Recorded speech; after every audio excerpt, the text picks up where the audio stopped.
Hello everyone, this is Steven from the Even Steven channel, and today we're going to talk about the VZ/CZ50 pistol, which this is not. This is actually a VZ38, and the reason I have a picture of a VZ38 is because they're kind of expensive, and just give you an idea where the VZ50 came from. Coming out of World War II, the CZ factory had produced about 40,000 of these guns. And if you look at it, it's a little weird. I kind of want one, but it's a little weird. It's a double action only, 380 automatic, full-size service pistol. It's kind of weird. I think they'd be really nice to shoot. But coming out of World War II, the Czech government wanted something a little more modern. They wanted something a little more akin to the Walther PP, Walther PPK, Walther PPKS, that line of family. They want to get away from this. They had only made 40,000 anyway. The German military took, I guess, all of them because the German military occupied Czechoslovakia. So I don't think they really had any to begin with. So they wanted to go a different route. And what did the CZ factory produce coming out of World War II? They produced this. Let me just back up slightly with the camera here. And this is the VZ50. I got this from Classic Firearms. I believe this is good condition because the finish is a little rougher than I'd really have liked. But you know, they're pretty affordable. They can be had for under $300, and they are kind of a cool piece of Cold War history. And this is pretty much all you get. You know, so you basically, this box is just whatever this gun came in. Here we go. Actually, I might zoom in again just a little bit. Just get a little closer. It is a smaller gun. My hand does cover that entirely, so I might zoom in a little bit. This is the VZ50, sometimes referred to as the CZ50. You know what? Do I have paper towels here? Let me wipe this down.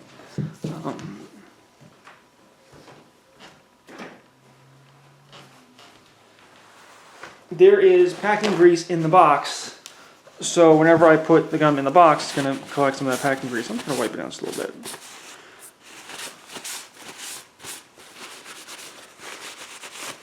Now, you can see it's still, again, the box is full of packing grease. Anyway, so this is the CZ. So keep in mind that this is the CZ factory logo. VZOR 50. VZOR meaning model.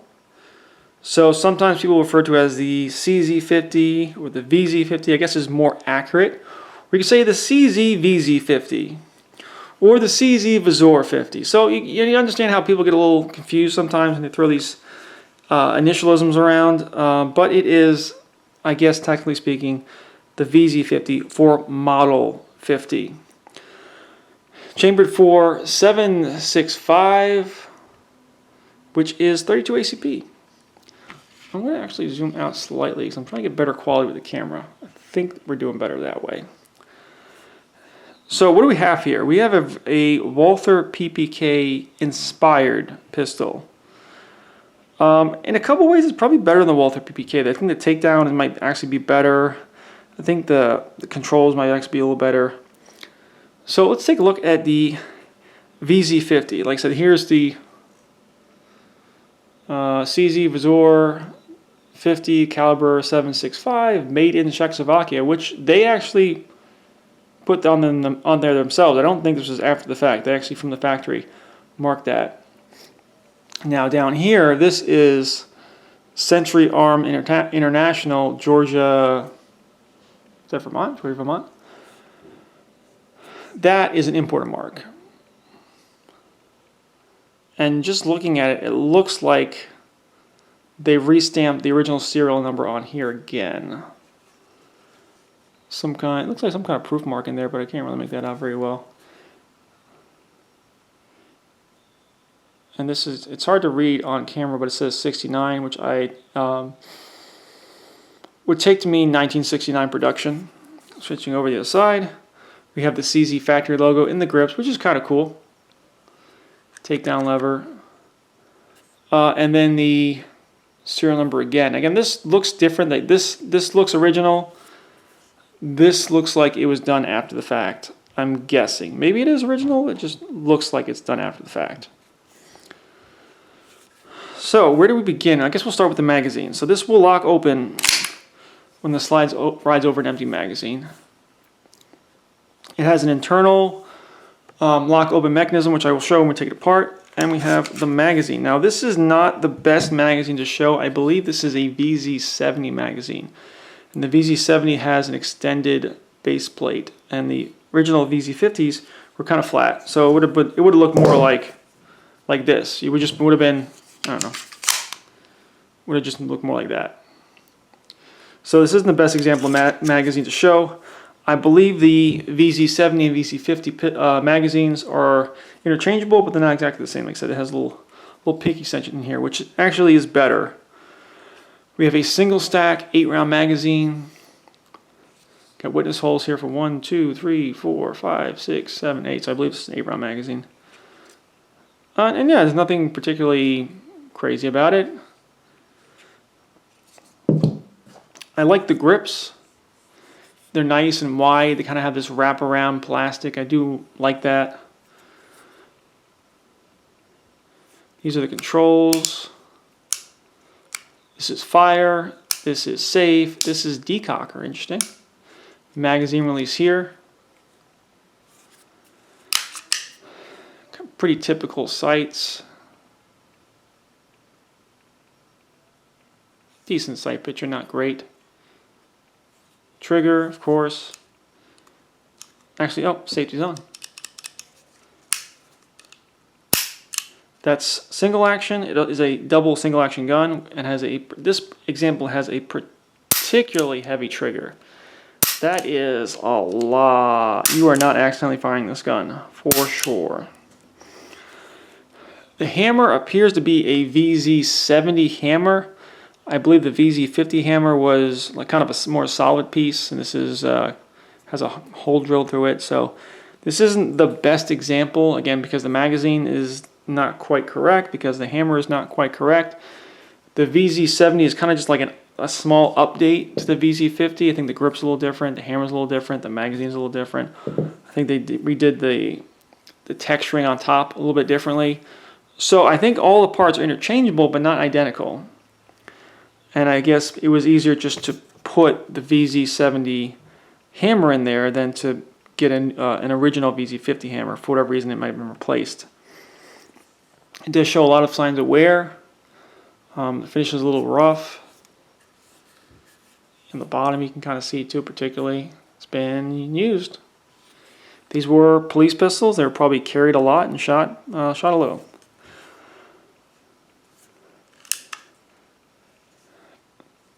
So if the hammer is down, you can put on safe, and you can carry that way. But also, like I said, this is a decock, which I do like. I do like this feature.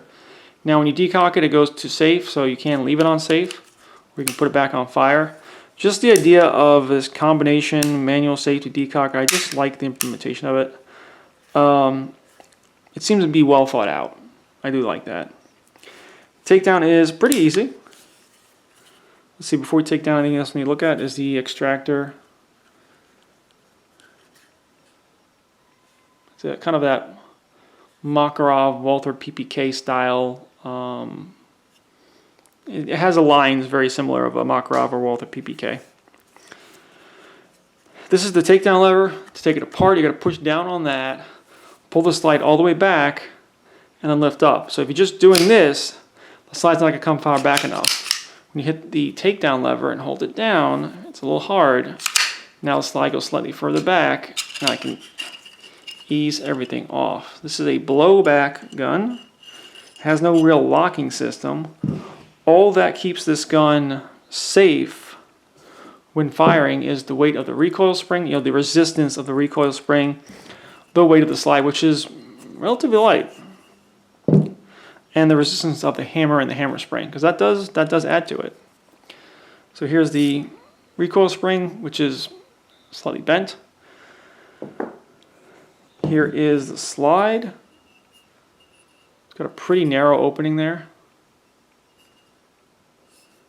got it's hammer fire. It has a little firing pin here. I don't know if, I think this is a firing pin block right there. I actually haven't really looked at that too much. It's a firing, yeah, it looks like a firing pin block. That's the back of the firing pin. Yeah, I mean, there's nothing really crazy or innovative going on in the slide.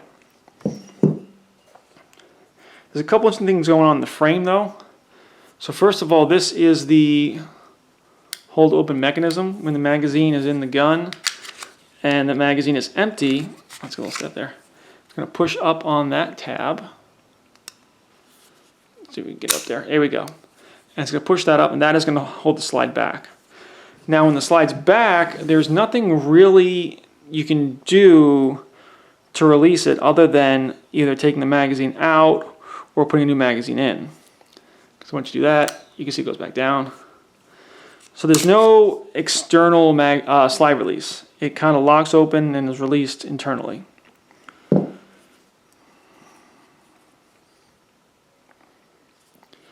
I do want to take the grips off. There's something I thought was kind of interesting in the grips that I thought was worth showing. The grips come off with a simple screw. This screw goes through here, I believe. The screw goes all the way through on the other side and holds this panel in place. This is two pieces that simply wraps around the frame.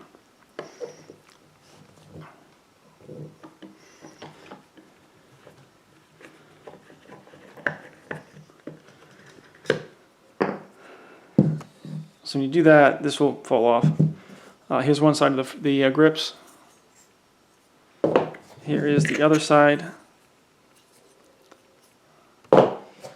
There is the hammer spring. This part over here I am not going to get into. This part right here that has like this screw. I'm not touching that. I'm not touching that.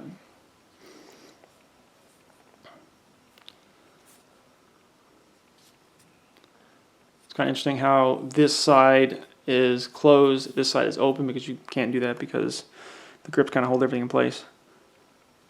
Oh, I'm sorry. This is where the grip screw goes through. It goes through here. I was kind of pointing to this, but this is what I wanted to show you. See how this have a little spring here? Well, from what I can understand, all that's doing is putting tension on the magazine. That this stops the magazine from kind of like free falling out.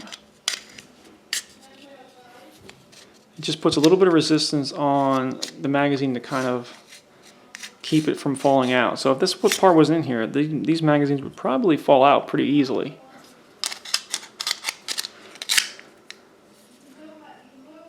It gets a little smack. Because you gotta overcome the resistance of this little tab and the resistance of this. So sometimes you gotta give a good smack, get that magazine in place.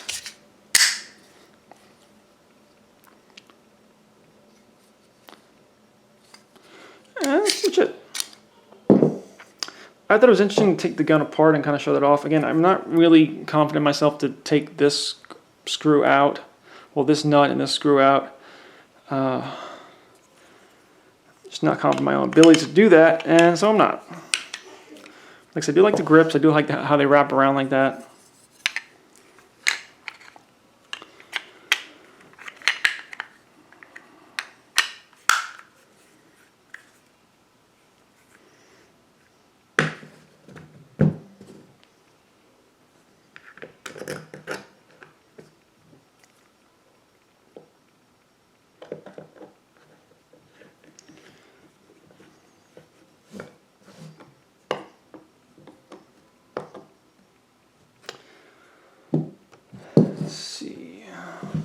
I believe this can only go on one way. There's one section that seems obviously more wider. Like this side seems more wide than this side.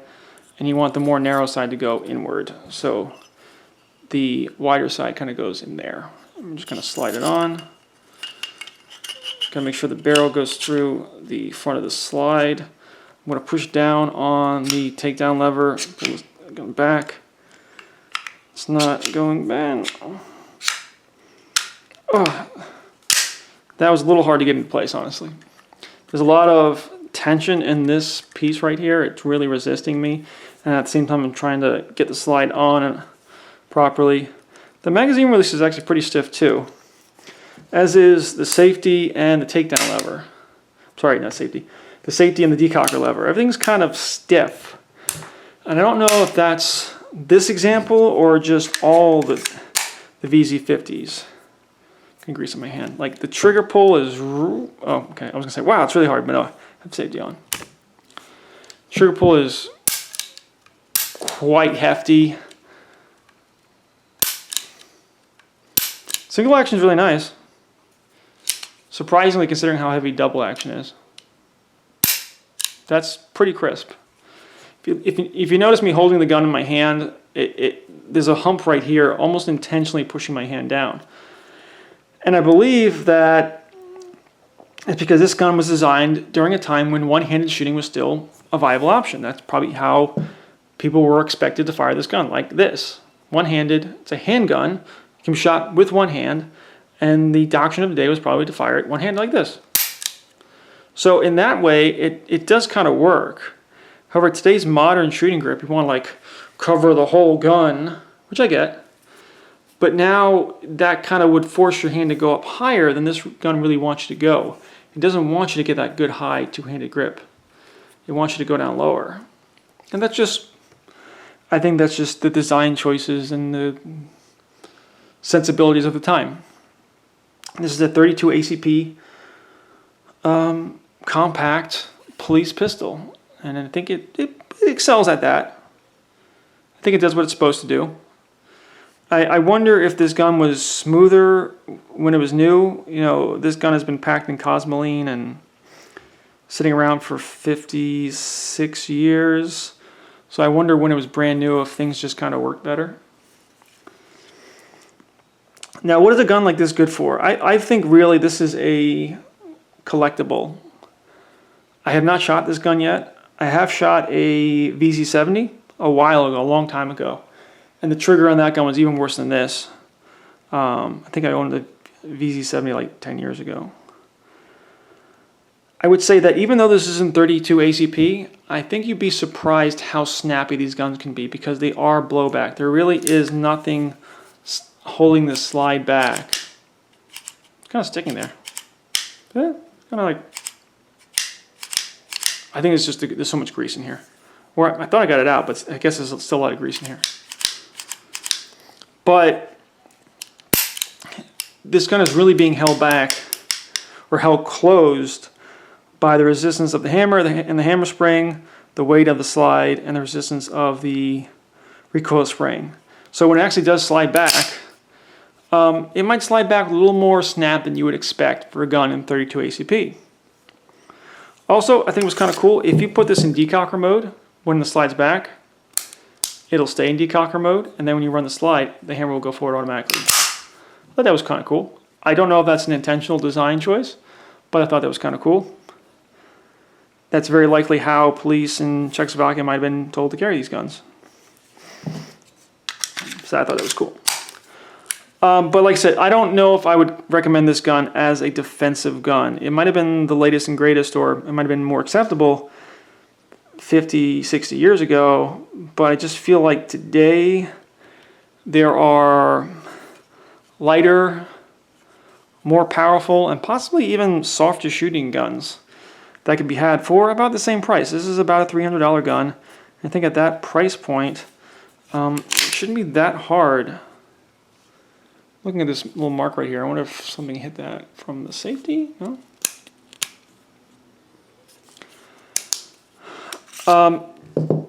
Yeah, for me this is a collectible. I will eventually shoot this. I have 32 ACP ammo on the way. I will fire it. I imagine that it shoots fine, if not a little snappy. The point of aim might be up, down, one way or another, but I'm sure this does exactly what it's supposed to do. And considering the fact that I consider this a collectible as opposed to a defensive firearm, I don't feel the need to like really test it for reliability because it's not what I'm going to use it for.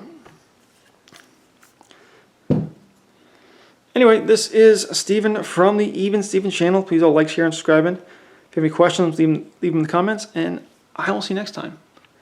Thank you, and goodbye.